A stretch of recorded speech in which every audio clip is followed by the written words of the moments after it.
Hello everyone, welcome back to Imran biology. और आज हम डिस्कस करने वाले हैं दो डिजीज़ के बारे में साइमल्टेनियसली। दो डिजीज़, एक है हमारा डिप्थीरिया और दूसरा है पर्ट्यूसिस या वूपिंग कफ। तो सबसे पहले बात करते हैं डिप्थीरिया की।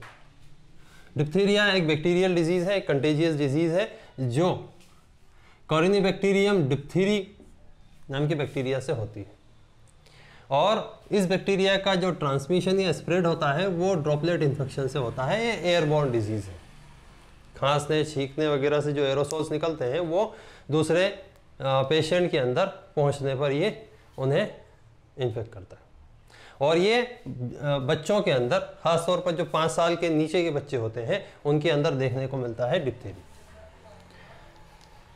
डिप्थीरिया का बैक्टीरिया जो इफेक्ट करता है हमारे upper respiratory system, upper respiratory tract. Upper respiratory tract हमारा जो है नेज़ोफेरिंक्स वगैरह, वहाँ पर जाकर ये, वहाँ इसकी साइट है, वहाँ पर जाकर ये अटैच होता है।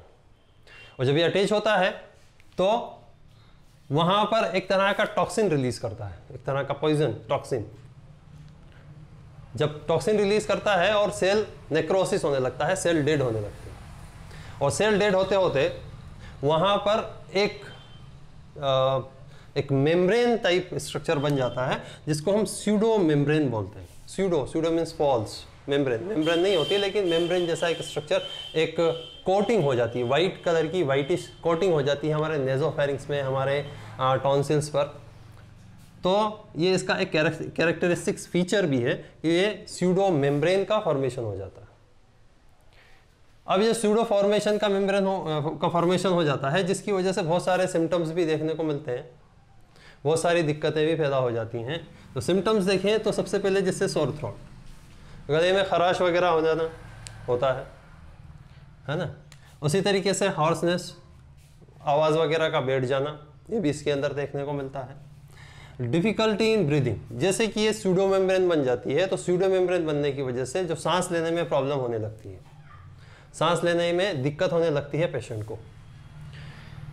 फीवर होता ही है,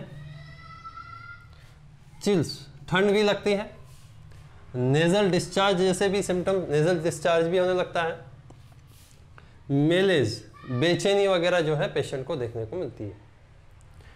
तो ये सिम्टम्स हैं। इसके डिटेक्शन अगर हम देखें, इसका टेस्ट अगर हम देखें तो बेसिकली वैसे तो करते हैं टेस्ट, लेकिन इसका बैक्टीरियल कल्चर वगैरह करा सकते हैं, स्वैब टेस्टिंग कराकर आइडेंटिफाई करने के लिए कि हाँ बैक्टीरिया है, स्वैब कल्चर करते हैं, करा सकते हैं। ट्रीटमेंट देखें तो वैसे तो एंटीबायोटिक्स दी जाती हैं क्योंकि बैक्टीरियल डिजीज़, लेकिन ड्रग ऑफ चॉइस यहाँ पर देखें अगर हम तो यहाँ पर एंटीटॉक्सिन भी दिया जाता है। एंटीटॉक्सिन जो टॉक्सिन के इफेक्ट को कम करने के लिए यूज़ किया जाता है बेसिकली, और बैक्टीरिया को किल करने के लिए तो एंटीबायोटिक्स दी ही जाती हैं। तो ये है डिप्थीरिया। और हाँ, वैक्सीनेशन की बात करें तो इसके केस में और पर्ट्यूसिस दोनों के ही केस में एक वैक्सीन दी जाती है जिसको बोलते हैं डीपीटी। डीपीटी वैक्सीन, जो डीपीटी है उसके अंदर बेसिकली 3 एंटीजन हैं, वो 3 बीमारियों से वैक्सीन हमें बचाती है। यहाँ पर डी फॉर डिप्थीरिया है, पी फॉर पर्ट्यूसिस है और टी फॉर टिटेनस है। 3 बीमारियां हैं जिनमें से 2 हम यहाँ पर डिस्कस अभी कर रहे हैं, ये हमें बचाती हैं। तो ये टीका, ये वैक्सीन इन दोनों में ही काम होता है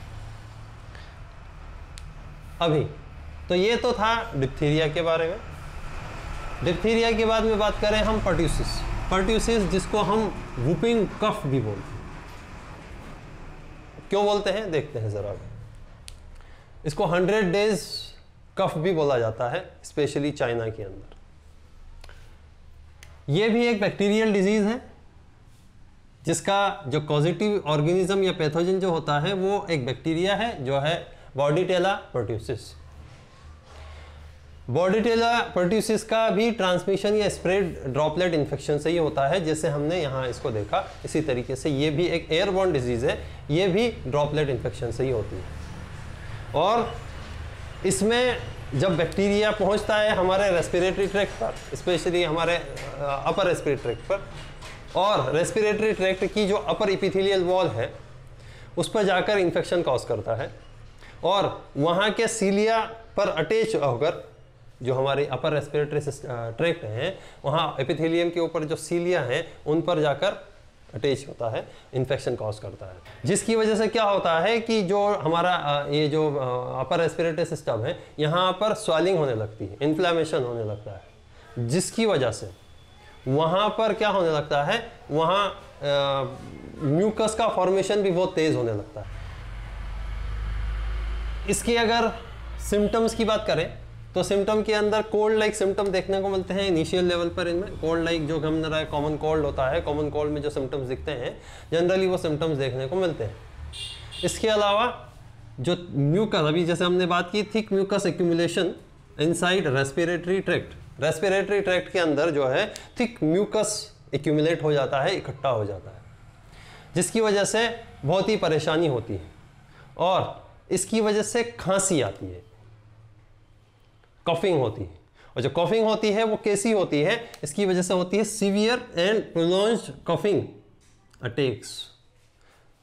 जब एक बार खांसी शुरू होती है तो वो खांसी लगातार आती ही रहती है, और जब ये खांसी आती रहती है तो पेशेंट का एक तरीके से पेशेंट को बहुत ही बेचैनी सी होने लगती है, और पेशेंट का पूरा चेहरा एक तरीके से लाल हो जाता है। और जब ये खांसी आती है तो खांसी आने पर जितनी भी हमारी एयर है वो बाहर निकलती है। अब जब व्यक्ति जब खांसीने के बाद में जब वो इनहेल करता है, रिस्पायर करता है, सांस को अंदर लेता है, तो एकदम बहुत तेज आवाज से एक तरह की आवाज, एक तरह का साउंड निकलता है, और इसीलिए ऐसी खांसी को, इसी डिजीज को वूपिंग कफ भी बोलते हैं। और जब पेशेंट को खांसी आती है तो खांसी के साथ में वोमिटिंग भी देखने को मिलती है, क्योंकि वोमिट भी वो खांसी के साथ में कर सकता है। तो ये इनके जो है वो सिम्टम्स हैं। डिटेक्शन की बात की जाए तो इसको भी डिटेक्ट करने के लिए हम स्वैब कल्चर करा सकते हैं और बैक्टीरिया को आइडेंटिफाई कर सकते हैं, पता लगा सकते हैं। यहाँ पर भी जो ड्रग्स दी जाती हैं वो एंटीबायोटिक्स है, और एंटीबायोटिक्स से इसको ट्रीट किया जाता है। वैक्सीनेशन हमने बात की है, वैक्सीनेशन भी यहाँ पर डीपीटी का टीका इसके लिए भी लगता है। 3 बीमारियों से हमें ये टीका, ये वैक्सीन बचाता है। तो ये जो है पूरा हमारा ये 2 डिजीज़ हुई हमारी, डिप्थीरिया और पर्टिसिस या वूपिंग कफ। आई होप कि ये वीडियो आपको पसंद आया है। अगर पसंद आया है तो please hit the like button and subscribe to my channel. Thank you.